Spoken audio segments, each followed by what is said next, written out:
रोज़ाना अगर देखें हम तो एक ही सुझाव दिया जा रहा है हमें, क्योंकि अब वर्तमान के विनाश को होने से रोकें हम। अब आप कहेंगे कि हम ऐसा तो कुछ कर ही नहीं रहे हैं, लेकिन कर रहे हैं सोच के स्तर पर। रहे वर्तमान क्षण में रहें, लेकिन जा रहे हैं अतीत में, और उस अतीत में जिसे हम बदल नहीं सकते। पीछे मुड़कर मत देखो एक सुझाव है, लेकिन देखना भी ज़रूरी है।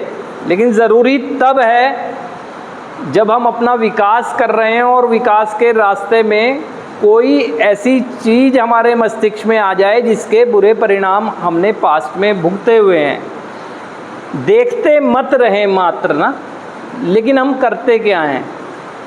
अपने स्वभाव को समझो तो आपको अपनी वास्तविक समस्या भी समझ आएगी। आज सब नशे के नियंत्रण से मुक्त हैं, या ये कहें कि जो भी उनका व्यसनी व्यवहार था उससे दूर हैं, मस्तिष्क अपने नियंत्रण में है। अब हम कर क्या रहे हैं? हमारे मन में विचार तो ये है कि अब हम अपनी एक बेहतर ज़िंदगी जिएंगे, विचार तो ये है, लेकिन कहीं ना कहीं हम अपने अतीत को नकार रहे हैं, या तो स्वीकार ही नहीं कर रहे हैं, नकार रहे हैं, सीधे ही डिनाई कर दे रहे हैं कि मैं ऐसा हूँ ही नहीं, मैं नहीं हूँ ऐसा, है ना।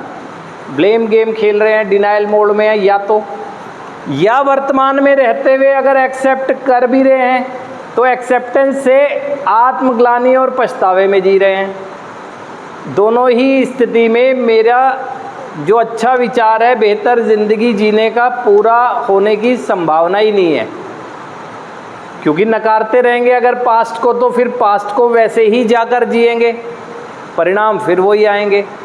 और अगर पछताते ही रहे तो मुझे जीना कैसे चाहिए ये नहीं समझ पाएंगे। तो सबसे पहले तो मुझे स्वीकार करने के बाद इससे मुक्ति मिलनी चाहिए, आत्मग्लानि के भाव से और पछतावे से। जो बीत गया सो बीत गया, जो कर दिया वो मेरा अतीत है, अब उसे बदल नहीं सकता।